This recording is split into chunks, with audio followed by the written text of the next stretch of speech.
I'll turn on the stream. Where it's streaming. Yeah, Oh, you it's are? coming up. Oh. Okay. Alright. So hang on a second, Mark. We got this thing coming up for a second. We want this to... Wait for a second. You ready? I'm always ready for this. Ready. Alright. Welcome to Wednesdays at the LA School of Comedy. Thank you for coming. It's Vincent Wright. Yeah. This is your first time here? Yeah. Okay, and you're Mike. Yes, sir. Mike, your first time, and there's Aaron. And we give thanks to Johnny Diamond Jim Brawl for being our producer here. This is the LA School of Comedy. It's one of the safest open mics in LA.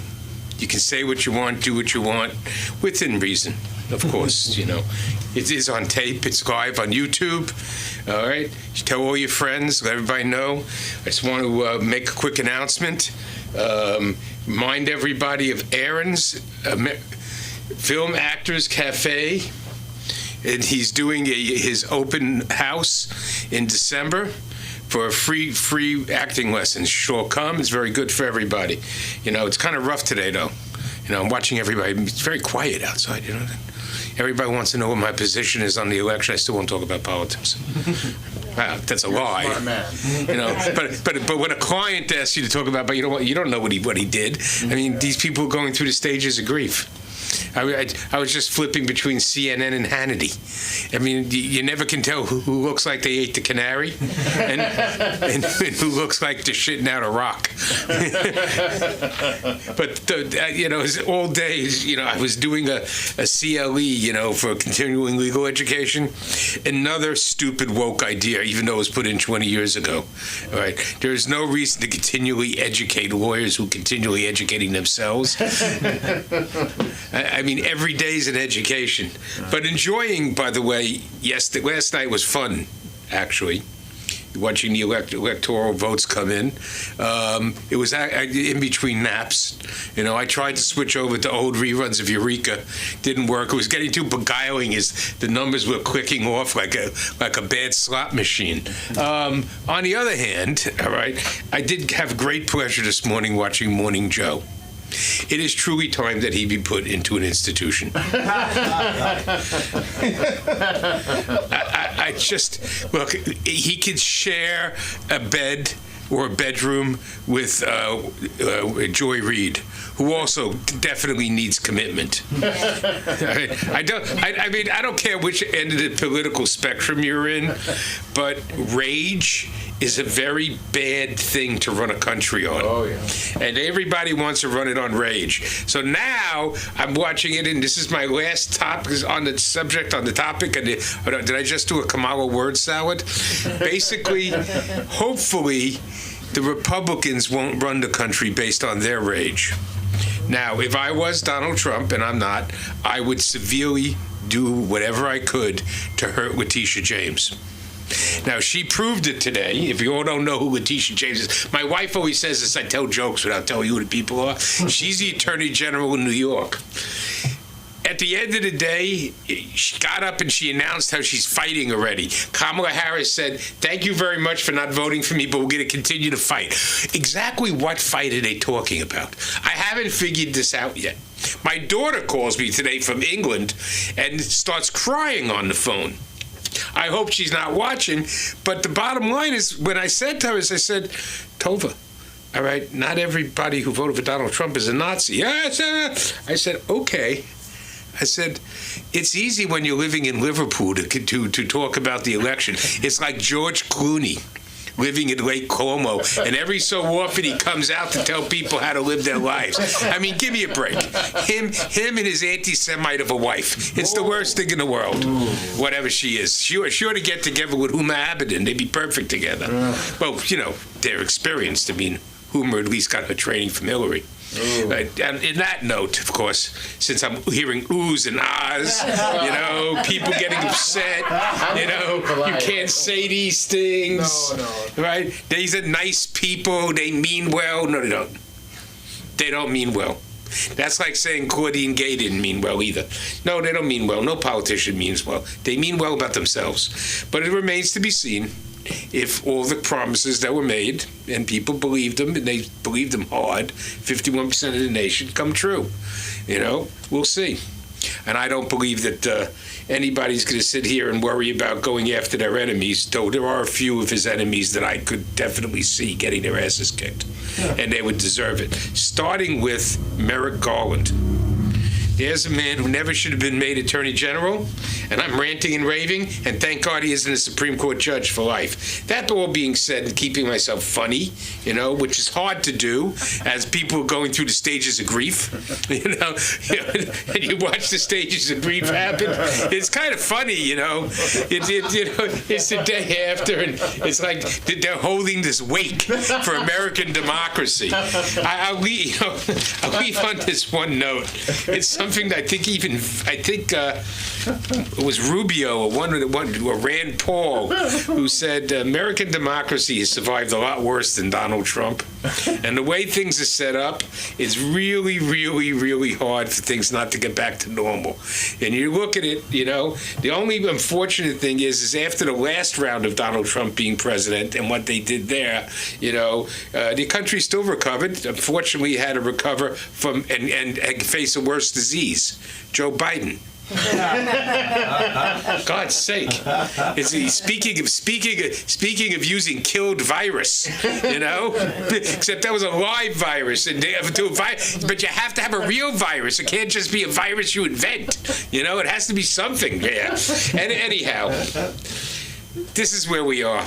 So what I'm going to do is I'm going to do what I normally do, and I'm going to call up the next comic. It's hard because you got these newbies here, but I'm going to go eeny, meeny, miny, mo. Okay? I think we'll start with Vic, right? Vince. Sorry. Sorry. All these years I've noticed where my brain is going to, and I'm younger than Joe Biden. I can't remember names. It takes me more time to dredge a name out of that lumber room that I call a brain than anything else. Here we are. All right. Come on up. Tell us about yourself. Okay. Good to meet you. How do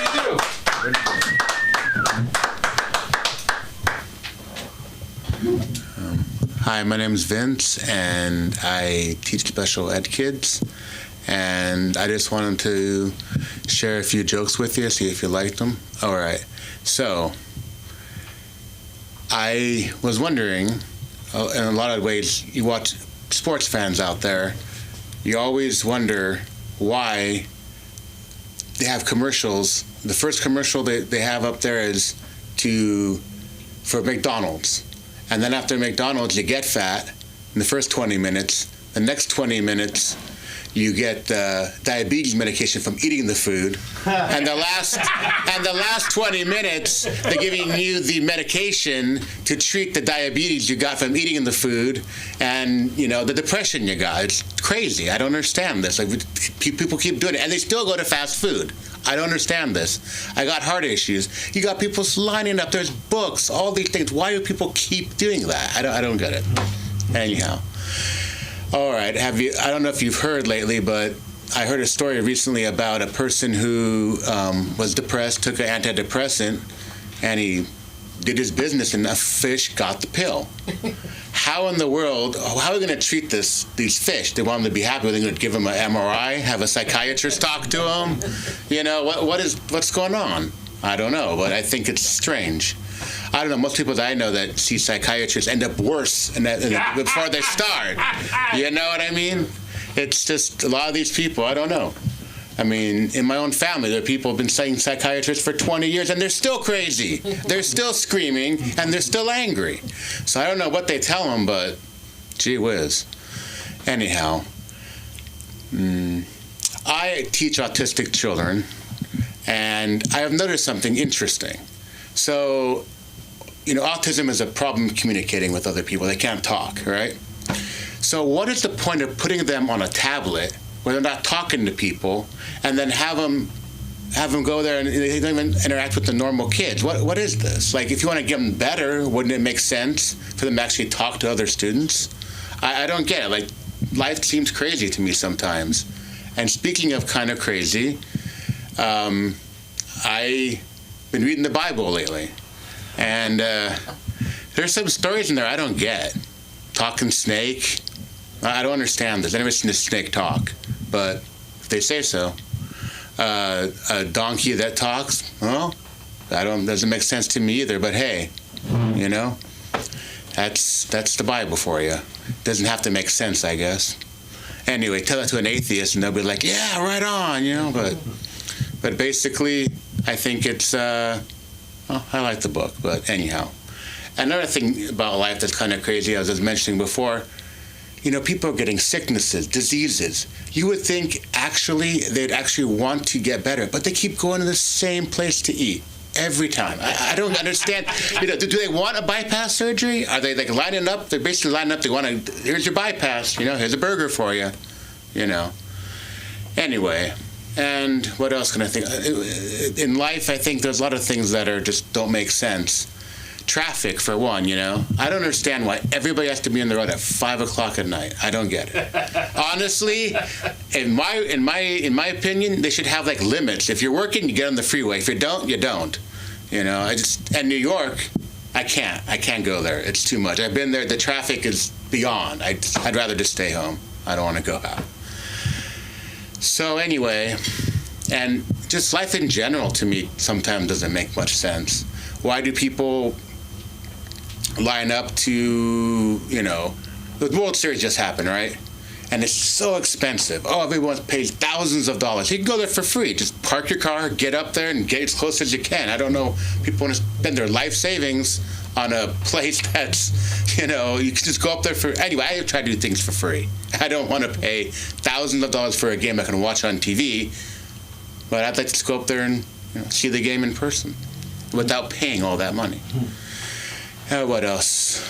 Well, I also don't understand why schools require kids to be on laptops, and they don't even...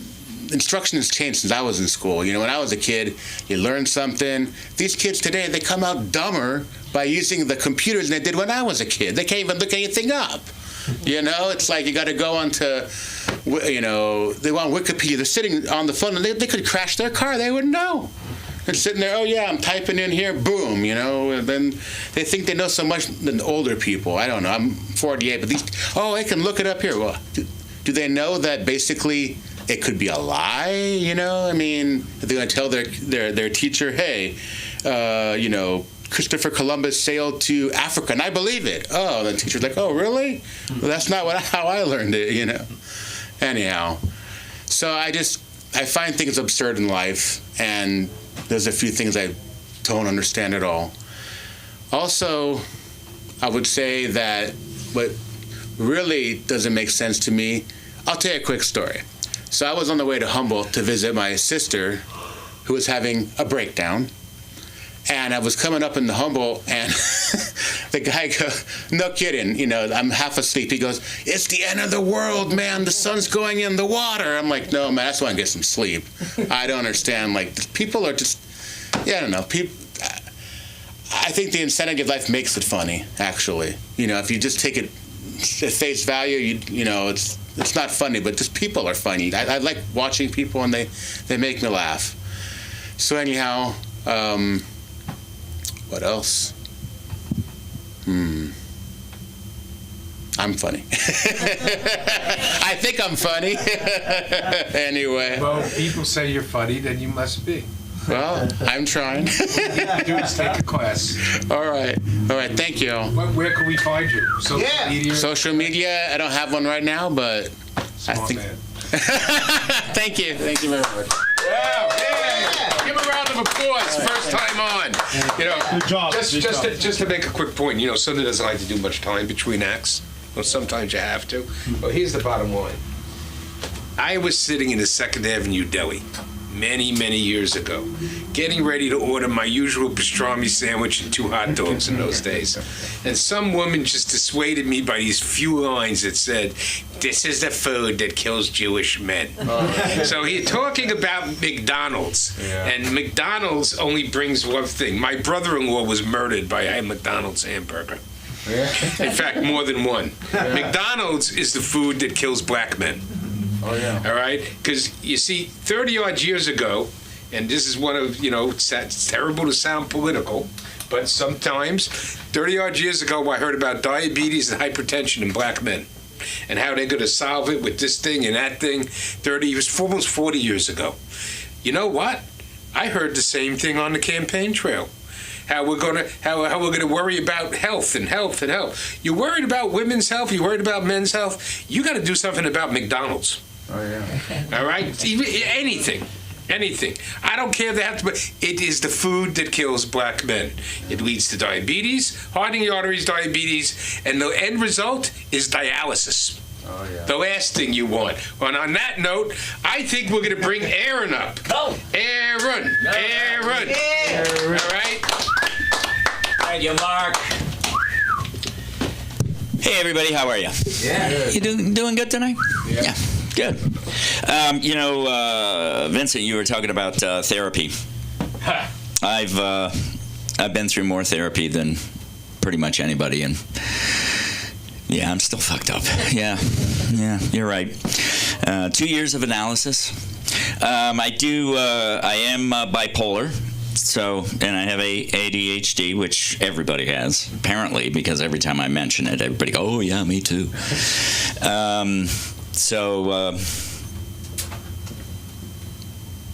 That's the ADD kicking in. Sorry about that. And there's one other thing I have. Sorry, it was Tourette's. Got a lot of things going on. There was something else right toward the end. You were talking about the Bible. Yeah. Love that book. God, it's just so creepy.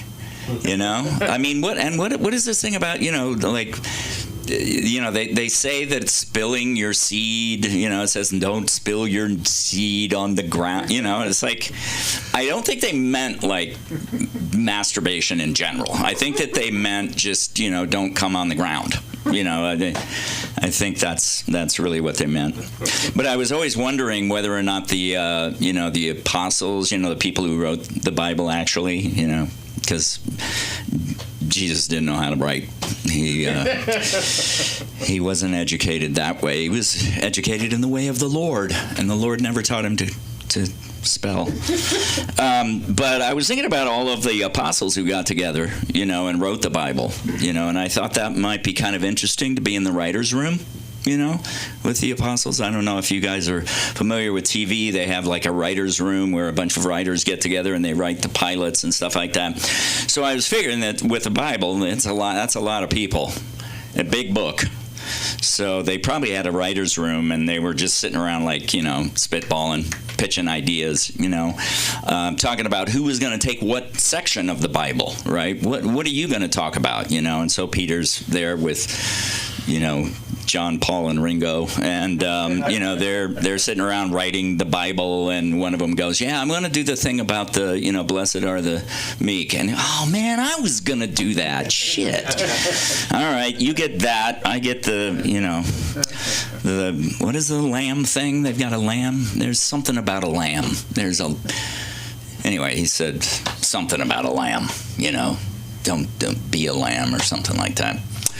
I'm in recovery. Thank you very much. Yeah, I've been sober for about 22 and a half hours. And right after this, I don't know if you know about AA, they give you a chip every time you hit a birthday, and they've got a 24-hour chip. So I'm going to go pick one of those up right after this. And I've got about 8,750, and as soon as I hit 10,000, that's when I'm going to stop. Actually, that's not true. I have been sober for quite a while, and it's been good. It only took a DUI and a car accident to get me to stop, but I did. So I feel pretty good about that. I went out to Colorado. My mom and dad lived out in Colorado, and I went out during the pandemic. The pandemic actually worked out really great for me because I could work remotely and I could just go out to Colorado and take care of my mom. So I went out during the pandemic to take care of my mom, and I didn't do a very good job because she died. Oh. But no, she wanted to go. she was so totally ready. She was like 98 years old. You know, she had a really long life, and the thing is she was on absolutely, this is amazing, she was on no medication, like nothing. No heart stuff, no, you know, cholesterol, nothing. She was in perfect shape, and she'd go into the doctor and they'd go, wow, you know, you could live to 105. And she'd go, God, please don't tell me that. She'd come out every morning and go, God, somebody just take me out and back and shoot me. My mom was fun, though. It was kind of like a fun house, you know, like a fun house with a scary clown, you know, sitting around going, you know, make me a grilled cheese with lip tower. She had the weirdest things. She used to love Roquefort, so she'd have like Roquefort grilled cheese sandwiches. I mean, she was out there. One night she tried to trip me. She was mad at me or something, you know, and she stuck her foot out, tried to trip me, and I was like, did you really try to trip me? But it's not surprising. It's not surprising because the way my mom was when I was growing up, she used to sit in the morning. She'd sit at the breakfast table, and I'd be eating my cereal, and I'd look over, and she'd be like. And it looked like her eyes were going to pop out of her head, you know, and it just totally freaked me out. But she used to also, you know, tell me what to do and what not to do and stuff like that. And so, does anybody remember Mannix? You remember Mannix, the TV show? There was a TV show. Yeah, Mark knows. So Mannix was a really cool show. It was a detective. It was...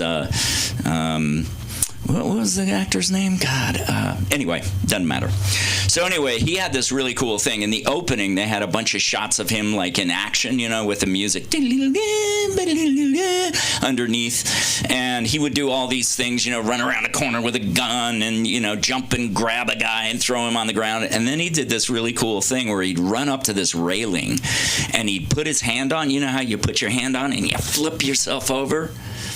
I used to do that on our couch. It was kind of a little circular couch, so I'd run along the thing and I'd put my hand there and I'd jump over, and I felt so fucking cool, you know? Fucking felt like, you know, I was 8, and so I was a pretty cool 8-year-old. But my mom would say, you know, don't jump on that couch. She didn't talk like that, but, you know. She talked more like, don't jump on that couch. Anyway, she'd say, don't jump on the couch. And so I was like, okay, I won't. So one day, I'm in the living room. She's way back in the back of the house, and I can hear the vacuum. So I know she's vacuuming. So the vacuum sound is going to cover up anything I might do out in the living room. And she's way back in the back of the house, so everything's cool. So I ran along the couch. I put my hand up. I jumped over. My foot caught on the back of the couch, and I went, boom, right on my head. Ooh. Knocked me out cold. So I come to, and I hear this, and I open my eyes, and my mom is standing over me with the vacuum, vacuuming around my head, going, I told you not to jump on that couch. That was her. So I was much nicer to her.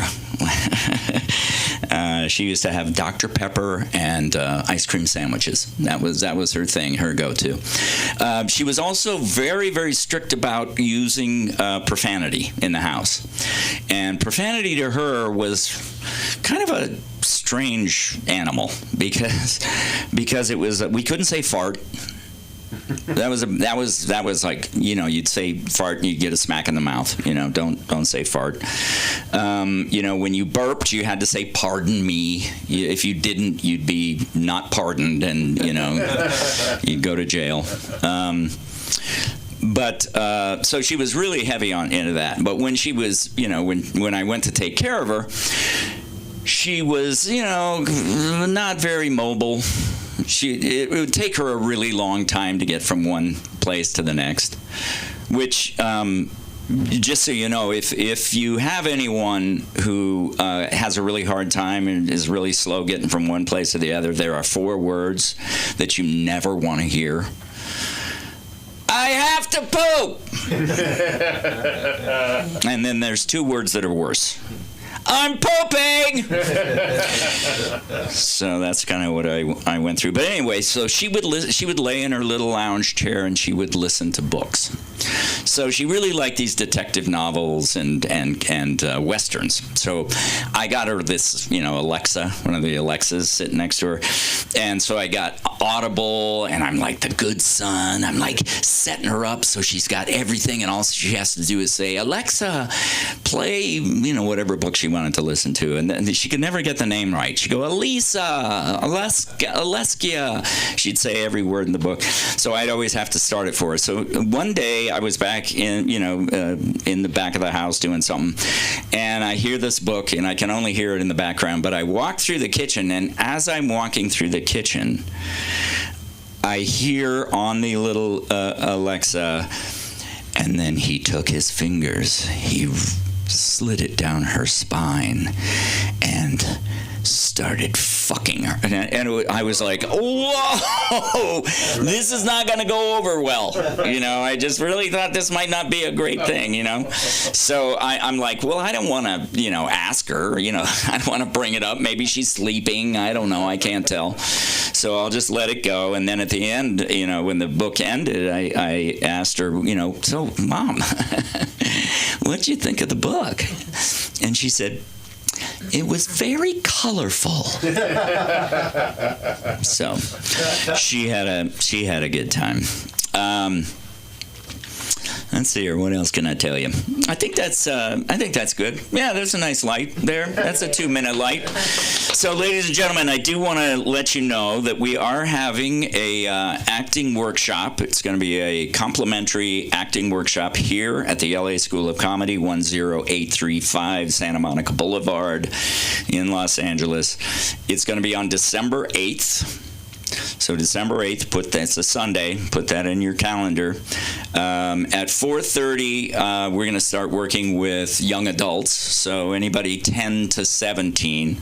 Don't want younger kids because I don't want to play theater games. I want this to be like, professional. We're going to teach you how to work in the film and television industry. So the classes are a little bit different because I not only teach the acting part, but I also teach the specifics of what you're going to encounter when you get on a set. Who are you going to be talking to? What are some of the terms that they use so that you kind of know what to do when you're on a set? Because the first time I was on a set, which was way back in 1986, I'd done a lot of theater, went on the set, and it was one of the most intimidating experiences I've ever had. So at least this way, you'll get to, you'll get a good idea of what to expect. The other thing is that I videotape all of your work, and I do it as I'm setting it up to say, this is a cover shot, this is going to be an over the shoulder, this is going to be a close-up, this is a medium close-up, so that they get the idea of hitting a mark. They learn about eye line, frame line, everything that you need to know. It's a little bit of a different twist. I've actually taken lots of classes, so I've got lots of information from a lot of places. I've been teaching for about 35 years, so quite a while, and love doing it. It's my most favorite thing to do next to this. So I'm going to end there, bring up Mr. Wonderful, Mr. I do want to say, Mark, I am really looking forward to 4 years of J.D. Vance, because he is going to be the next president, because, Trump couldn't put together a sentence at the end there, and either that or he'll, he's the oldest president we've ever elected. It's amazing. Anyway, love you guys. We'll see you later. Thanks a lot, Mark. And now Mark's going to comment on what I said. No, I'm going to comment on the fact that you did not tell people your website.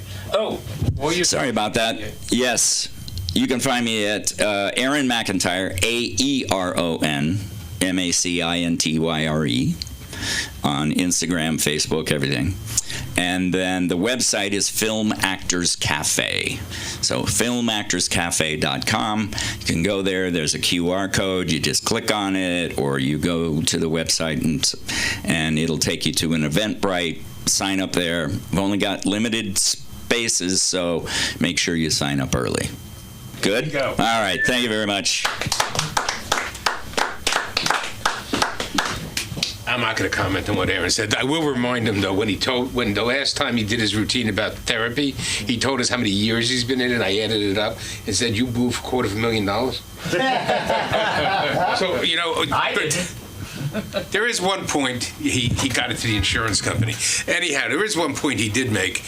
Vacuum cleaners are instruments of the devil in the hands of certain people. My mother, too, used the vacuum cleaner as a weapon. On Saturday morning, she refused to let anybody in the house sleep, and her preferred method of waking you up at the ungodly hour of 7 or 8 on a Saturday morning was by putting a vacuum cleaner on in your room. An instrument to the devil. I'm not saying my mother was the devil, but she may have worked for him for quite a while. Definitely a salaried employee. Okay. Hey. You know, mothers are mothers. Now, we have our headliner, by virtue of the fact that I left him for last. Because I wanted everybody to hear about Aaron's Film Actors Cafe, which I think would be a wonderful thing for everybody to come to, and it's free. Can't beat that. You can't have very many things that are free in L.A. They even say the air's not free in L.A. You do get cancer from it. I mean, Mike... You want to come up and announce yourself? Yeah. This is another new family member at the LA School of Comedy. Awesome. All right, here he goes. Thank you, guys. This is Mike Hale. Hey. Hello? Hello, everybody. What's up, LA? All right, I know. It's just us tonight, and I'm so excited. My name's Mike Hale, out of Austin, Texas. You guys from Texas? I know Texas. I heard Humboldt. I didn't know if it was Texas Humboldt. Is it different outside? There we go. UT. That's right. Good year for UT. Good year for UT. With the exception of one loss, I'm sorry. That's true. Georgia was a tough one.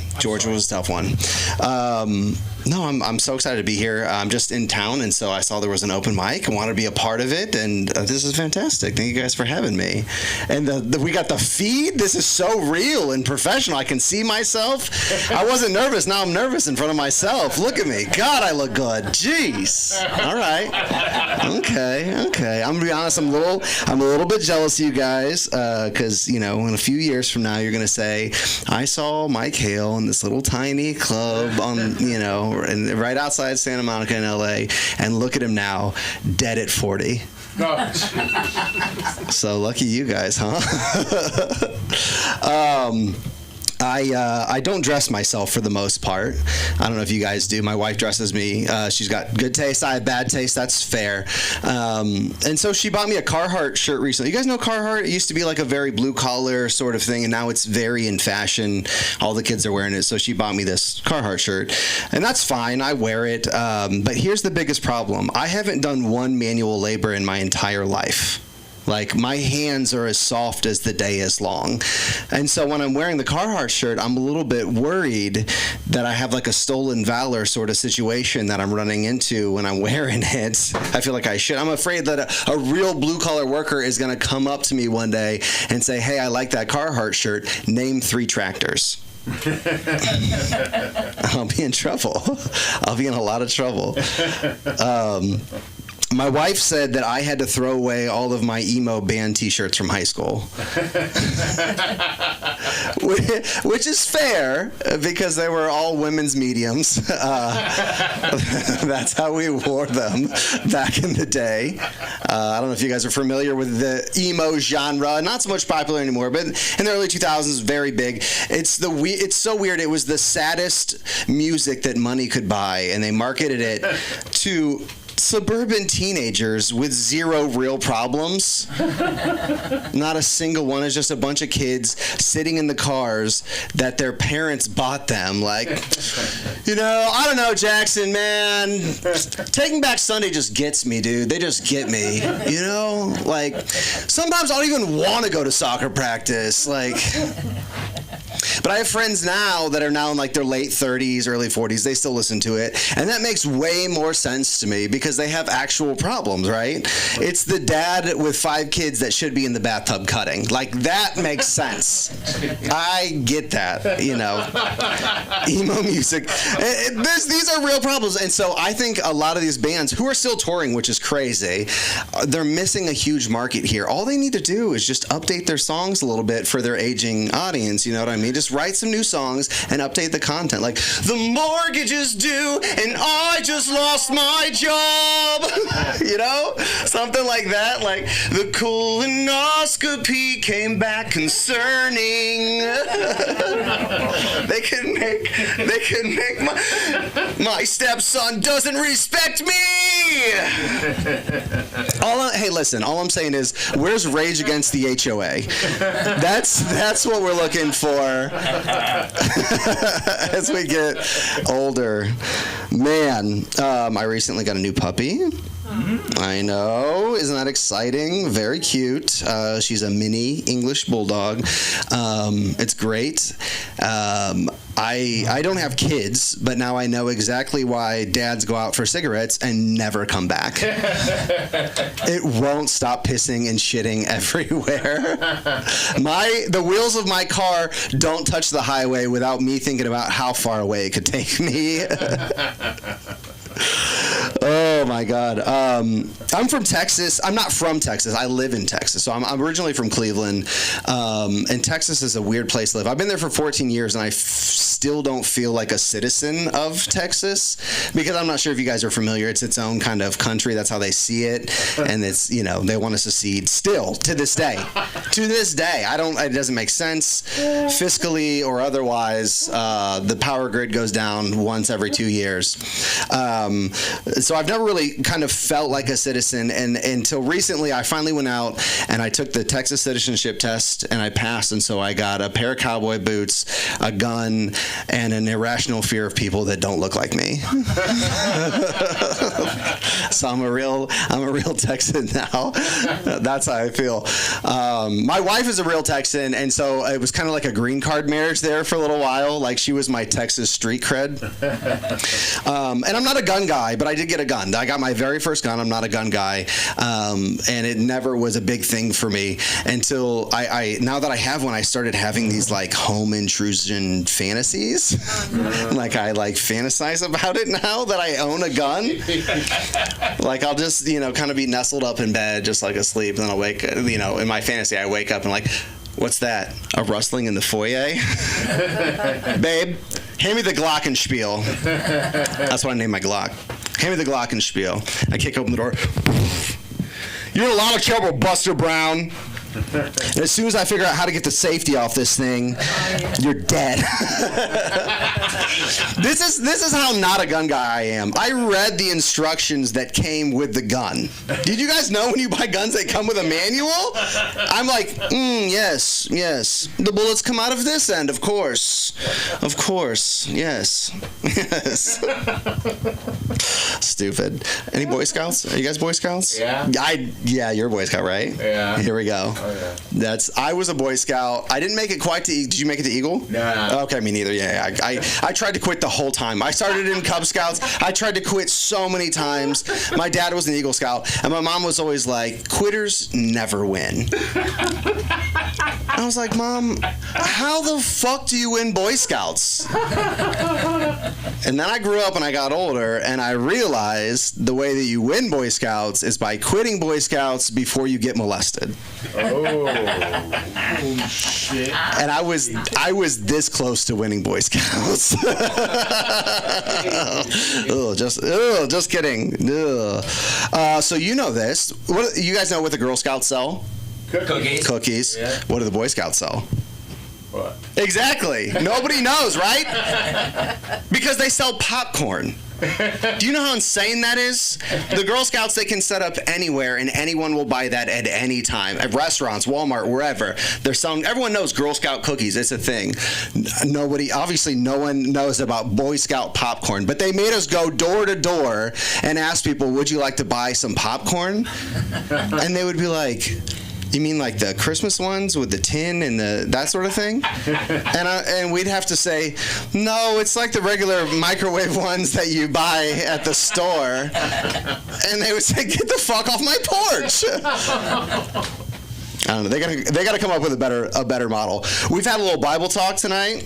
Yes, a few little Bible talk. First of all, I don't want to hatfish anybody. I too am bald. Yeah. I am a bald man. Yeah. I'm a bald man, but I'm fairly new to being bald. I'm still figuring it out. Like there's rules. They don't give you a pamphlet that says like, so you're losing your hair and probably your dignity. Like that's not something that they give to you when you're bald, and so you got to figure it on your own. So there's like little rules here and there. Like if you're a bald white guy, high fives off the table. No more high fives. And I'll tell you why. There's a really small but very important difference between this and this. High five. So we just don't fuck with it. We don't do high fives anymore. Those are off the table. And so the one thing that we do is we find other bald guys at parties and we like joke about being bald. That's how we cope. We make jokes. Ha ha ha. Isn't this funny? And so I'm talking with a bald guy the other day, and I'm just like, don't you hate your dad for passing down this generational curse? And he's like, no, I hate the chemo.